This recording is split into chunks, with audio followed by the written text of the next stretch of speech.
കാസർഗോട്ടേക്ക് പോയാൽ കാസർഗോഡ് കൊളത്തൂരിൽ വീടിൻ്റെ മേൽക്കൂര ഇടിഞ്ഞു വീണു. ശ്രീനഗർ സ്വദേശികളായ ജഗന്നാഥിൻ്റെയും വിശാലാക്ഷിയുടെയും വീടാണ് ഇടിഞ്ഞത്. ആളപായമില്ല. അരുൺ പാറയ്ക്കൽ വിവരങ്ങളുമായി കാസർഗോട്ട് നിന്ന് ചേരുന്നുണ്ട്. അരുൺ, വിവരങ്ങൾ എന്താ?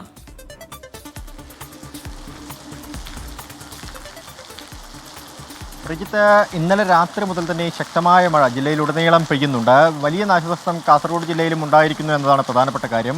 കാസർഗോഡ് കൊളത്തൂരിൽ വീടിൻ്റെ മേൽക്കൂര ഇടിഞ്ഞു വീണിട്ടുണ്ട്. ശ്രീനഗർ സ്വദേശികളായ ജഗന്നാഥിൻ്റെയും വിശാലാക്ഷിയുടെയും വീടാണ് ഇടിഞ്ഞു വീണത്. ആളപായം ഇതുവരെയും റിപ്പോർട്ട് ചെയ്തിട്ടില്ല. മറ്റൊരു കാര്യം പ്രധാനപ്പെട്ടത്, 2 പുഴകളിൽ ജലനിരപ്പ് ഉയർന്നു എന്നൊരു വിവരം ജില്ലാ ഭരണകൂടം പങ്കുവെക്കുന്നുണ്ട്. ഉപ്പള, പുത്തിക നദികളിലാണ് ജലനിരപ്പ് ഉയർന്നിരിക്കുന്നത്. വലിയ നാശനഷ്ടങ്ങൾ ജില്ലയിൽ ഉണ്ടാകുന്നുണ്ട്. കാസർഗോഡ് മഞ്ചേശ്വരത്താണ് വിവിധയിടങ്ങളിൽ വെള്ളം കയറിയിരിക്കുന്നത്. ഹൊസങ്കടി MA പ്ലാസ കെട്ടിടത്തിന് താഴെയുള്ള വ്യാപാര സ്ഥാപനങ്ങളിൽ മുഴുവനും വെള്ളം കയറിയിട്ടുണ്ട്. ഡ്രൈനേജിൻ്റെ പ്രവർത്തനം കൃത്യമായി നടപ്പിലാവാത്തതാണ് അവിടെ ഈ വെള്ളക്കെട്ടിന് കാരണമെന്നാണ് വ്യാപാരികൾ ഉൾപ്പെടെയുള്ളവർ പറയുന്നത്. പൊസോട്ട് ദേശീയപാതയിൽ 2 വീടുകളിലാണ് വെള്ളം കയറിയിരിക്കുന്നത്. എടനീരിൽ വൈദ്യുത പോസ്റ്റിന് മുകളിൽ മരം വീണു എന്ന വിവരം നേരത്തെ തന്നെ വന്നിരുന്നു. ബദിയടുക്ക വലമലയിൽ ഉദനേശ്വരൻ്റെ വീടിൻ്റെ പിൻഭാഗത്ത് മരം വീണ് തകർന്നിട്ടുണ്ട്.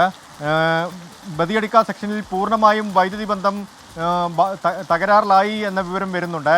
കാസർഗോഡ് ജില്ലയെ സംബന്ധിച്ച് പല ഭാഗങ്ങളിലും കറണ്ടില്ല എന്ന പരാതി നേരത്തെ തന്നെ ഉയർന്നു വന്നിരുന്നു. ഇന്ന് രാവിലെ മുതൽ തന്നെ കാസർഗോഡ് നീലേശ്വരം, അതുപോലെ തന്നെ കാസർഗോഡ് നഗരത്തിലെ പല ഭാഗങ്ങൾ, മലയോര മേഖലകൾ, ബദിയടുക്ക ഭാഗങ്ങളൊക്കെ തന്നെ. അരുൺ, മറ്റൊന്ന് അവിടുത്തെ നദികളുടെ സാഹചര്യമാണ്. അവിടെ ഉപ്പളപ്പുഴയിലും പുത്തികൈ പുഴയിലുമൊക്കെ വലിയ രീതിയിൽ ജലനിരപ്പ് ഉയരുന്നുണ്ട് എന്ന വിവരം പുറത്തു വരുന്നു. അത് ആശങ്കപ്പെടുത്തുന്നതാണോ? അതിൻ്റെ തീരത്തൊക്കെ താമസിക്കുന്ന ആളുകളെ സംബന്ധിച്ചിടത്തോളം അവരെ മാറ്റിപ്പാർപ്പിക്കേണ്ടതോ മറ്റോ ആയ സാഹചര്യത്തിലേക്ക് കാര്യങ്ങൾ പോകുന്നുണ്ടോ അരുൺ പാറയ്ക്കൽ?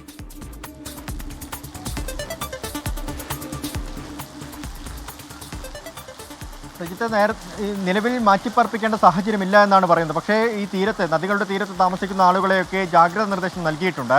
ഏതെങ്കിലും രീതിയിൽ ജലനിരപ്പ് ഉയർന്ന നദികൾ കരകവിയുകയാണെങ്കിൽ അവർക്ക് അവിടെ നിന്ന് മാറേണ്ടി വരും. അതിനുള്ള നടപടിക്രമങ്ങളൊക്കെ തന്നെ ജില്ലാ ഭരണകൂടം കൈക്കൊണ്ടിട്ടുണ്ട്.